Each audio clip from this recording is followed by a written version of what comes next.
I love Usagi Drop.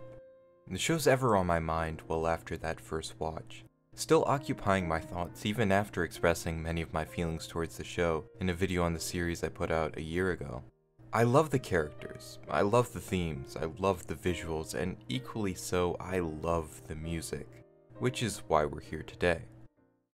While I'm infatuated with anime soundtracks in general, Usagi Drop stands among the select few that I regularly revisit. Listening to the music behind it sweeps me off my feet, bringing me on a journey outside of reality as time comes to a seeming standstill. It brings to my mind and heart more than just mere imagery of the work it accompanies. No, the soundtrack eloquently captures the emotional core behind the series in its entirety. It is intrinsically linked with that which the show aims to express. Bold claims, I know, but, well, just listen to it. I can't help but attempt to project the depth with which it affects me emotionally.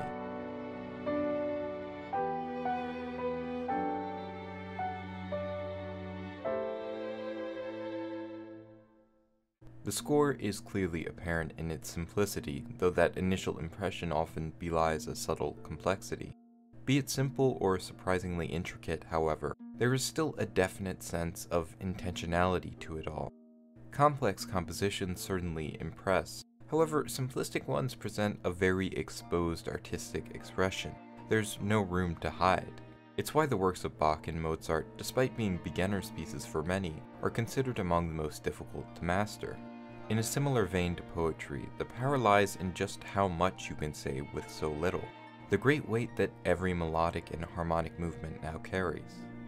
Through this stylistic choice, it brilliantly reflects upon the show itself. The story centers on the bond of Daikichi and Rin, on growing love and childlike perspective. What more accurately could reflect that than the brilliantly crafted conversational melodies Suguru Matsutani creates? There's this constant back and forth, pieces often punctuated by a distinct theme and counter-theme, with a very clear contrapuntal styling on every track. For each melody carrying us along is a line beneath giving support, while in its own right being compelling melodically. This, I think, really powerfully reflects the duo this show centers on. That what makes the series powerful is not the emotions of them individually, but how we grow attached and invested through following their shared experience, their delightful dynamic.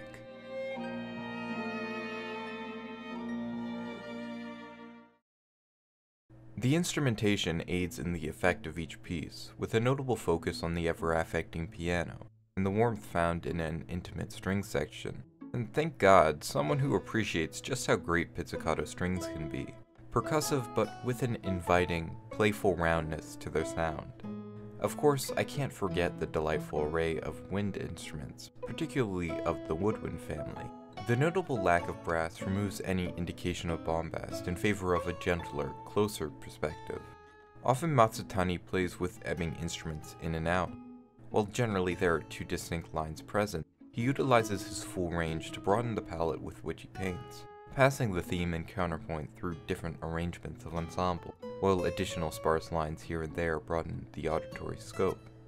To give a brief glimpse into the depth there is to be found, let's take a deep dive into one particular piece. Warning, lots of technical language incoming. This piece sits prominently at the start of the soundtrack, establishing the central musical theme that will pervade throughout the show. Otozureta Henka, or Changes Visited, the perfect title for what I already see represented in the music. This piece presents a sensation of expectation for what's to come, while acknowledging the emotional subtleties of this moment in time. The piano establishes the foundation with a simple call and response figure. The bass of the piano enters on the offbeat every time except the first when the piece begins, and then fades after the downbeat with a figure I describe like the gradually smaller bounces of a dropped rubber ball. The upbeat the motion of tossing it in the air, and anticipation of the actual impact. The sense of forward motion is highlighted by an added note an octave beneath the main note in the bass. First emphasizing the downbeat, strengthening our rhythmic center, but then entering on the offbeat, creating a syncopated rhythm that with its unevenness mirrors that sensation of acceleration with each rotation. To verbalize it, you add the contrast of 1 and 2 and 3 and 4 and 1 and 2 and 3 and 4 and against 1, 2, 3, 4, 5, 6, 7, 8, 1, 2, 3, 4, 5, 6, 7, 8.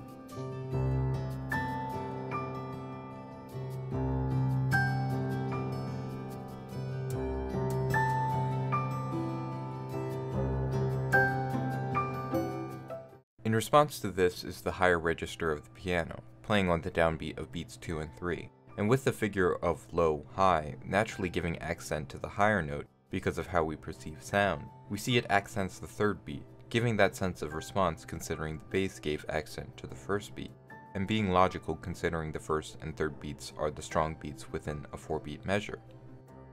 Above this foundation, we have a gradually building atmosphere, guitars, a shaker, pizzicato, all mixed across the full breadth of stereo range. That, along with the unclear direction as the piece finds its footing, establishes a very open, exploratory sensation.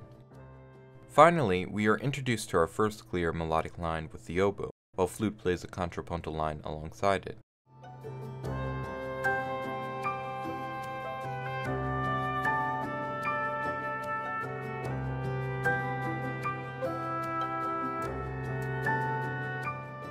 Through repetition and additive instrumentation, we get a continual sense of growth, but before it can grow stale, a new idea and character is established with the piano taking the lead.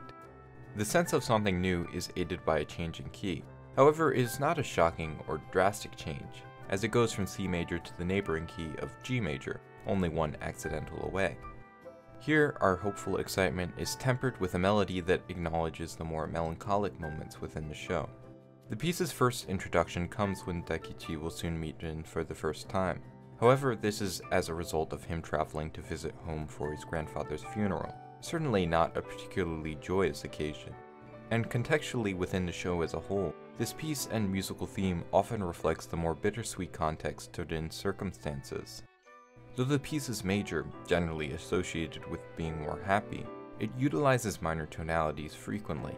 The opening starts with a jump of a minor 7, and it puts off any sense of firm resolution as long as possible through its chordal movement. There's a hint of curiosity, questioning, heartfelt love, joy, even nostalgia, and also this pervading tinge of sadness. In just shy of 2 minutes, this one piece establishes an emotional playing field that could rival that of entire soundtracks for other series.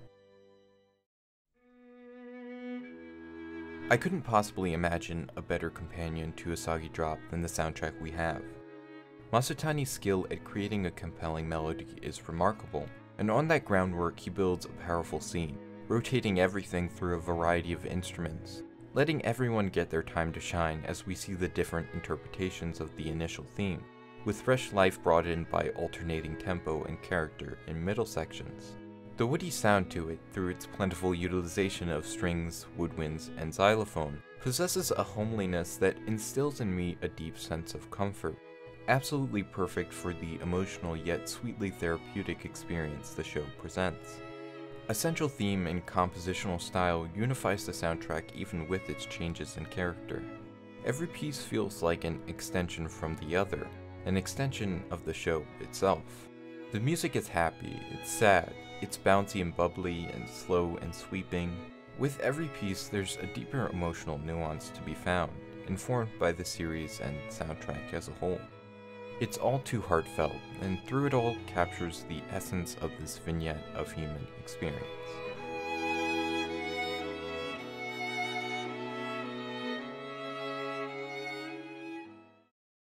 Thanks for watching.